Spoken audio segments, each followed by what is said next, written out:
আসসালামু আলাইকুম।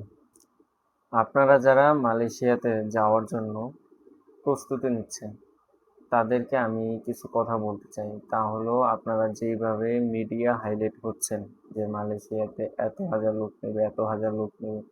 ভাই, মালয়েশিয়াতে নিবে লোক, ঠিক আছে। কিন্তু তার ভিতরে যে আপনি আছেন, সেটা আপনি কেমনে বলবেন? বলেন। আমাদের মিডিয়া যেভাবে দেখাচ্ছে বা এজেন্সিগুলো যেভাবে আপনাদেরকে বলতেছে যে মালয়েশিয়ার কাজ হচ্ছে বা মালয়েশিয়াতে আমি নিব আমি এত হাজার কাজ পাইছি, আপনি কিভাবে বিশ্বাস করলেন যে আপনি একটা ভালো মাধ্যমে মালয়েশিয়াতে যেতে পারবেন বা আপনি আসলেই মালয়েশিয়া যেতে পারবেন? এটা আপনি কিভাবে বুঝবেন? তো এই নিয়ে আমি আজকে কিছু কথা বলবো আপনাদের সাথে। প্রথমত, মিডিয়া যেইভাবে হাইলাইট করতেছে যে মালয়েশিয়া বাজার খোলার বিষয়, আসলে মালয়েশিয়া খুলবে, এটা 100% বলা যায়। সরকার যেভাবে কাজ করতেছে মালয়েশিয়া খুলবে, কিন্তু মালয়েশিয়া কি রকম লোক নেবে এটা কিন্তু দেখার বিষয় আছে ভাই।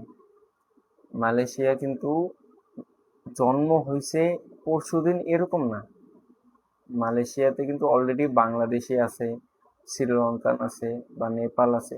বিভিন্ন দেশ থেকে অলরেডি মালয়েশিয়াতে কর্মরত অনেকে আছে।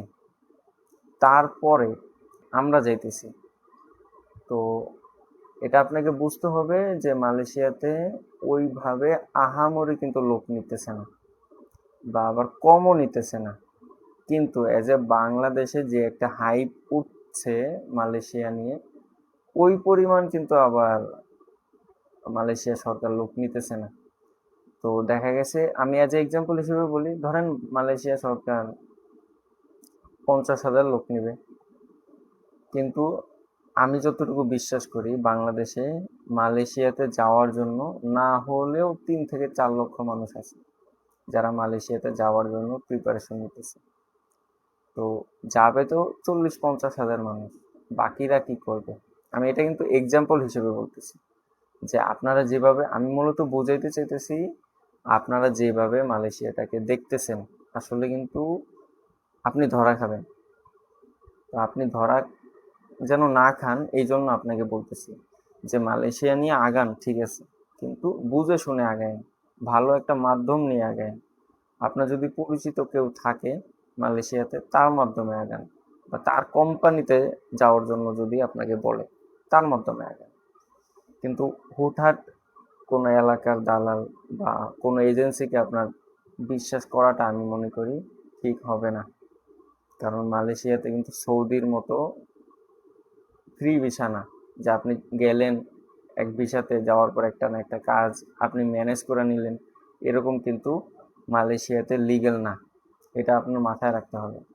তো আপনি যাই করেন ভাই, আমি আপনাকে বলবো একটু বুঝে শুনে আগায়েন। মালয়েশিয়াতে যেভাবে মালয়েশিয়ার বিষয়টা যেভাবে হাইলাইট হচ্ছে, আসলে কিন্তু ততটাও হাইলাইটের বিষয় ছিল না। মালয়েশিয়া তো একটা বাজার না, একটা বাজার যেখানে বাংলাদেশি হিসেবে আমি এজ এ রেমিটেন্স যোদ্ধা হিসেবে যাব। কয় হাজার লোক নেবে, কয় লাখ লোক নেবে, কিন্তু বাংলাদেশি আমরা তো কয়েক কোটি মানুষ। আমাদের তো চিন্তা করতে হবে এইভাবে, যেহেতু বাংলাদেশে কিন্তু বড় একটা গ্রুপ আছে যারা কিনা প্রতারক, বা যারা কিনা প্রতারণার একটা ফাঁদ খুলে যারা কিনা একটা প্রতারণার ফাঁদ খুলে রাখে আমাদের জন্য। তো তাই আপনাদেরকে বলতেছি ভাই, যাই করেন একটু বুঝে শুনে আগায়েন, একটু বুঝে শুনে আগায়েন। মালয়েশিয়াতে যান, আমি বলতেছি যান, কিন্তু একটু বুঝে শুনে আগায়েন। আপনার যদি কাজ জানা থাকে, পরিশ্রম করতে যদি পারেন, তাহলে আপনি যান, ঠিক আছে ভাই। আর যদি মনে করেন যে না, আমার সৌদি আরব যেতে ভালো লাগে না, আমি অন্য কোনো দেশে যাব, যান, মালয়েশিয়াতে ভালো। কিন্তু যে একটা হাইপ উঠতেছে, ওই হাইপে গা ভাসিয়ে দিয়েন না, এটা আপনার কাছে অনুরোধ রইল। ওইভাবে কিন্তু কাজ হবে না, বলে রাখলাম, ওইভাবে কিন্তু কাজ হবে না। কারণ বাংলাদেশ সরকার যতই চেষ্টা করুক বাংলাদেশের সিন্ডিকেট ভাঙার জন্য,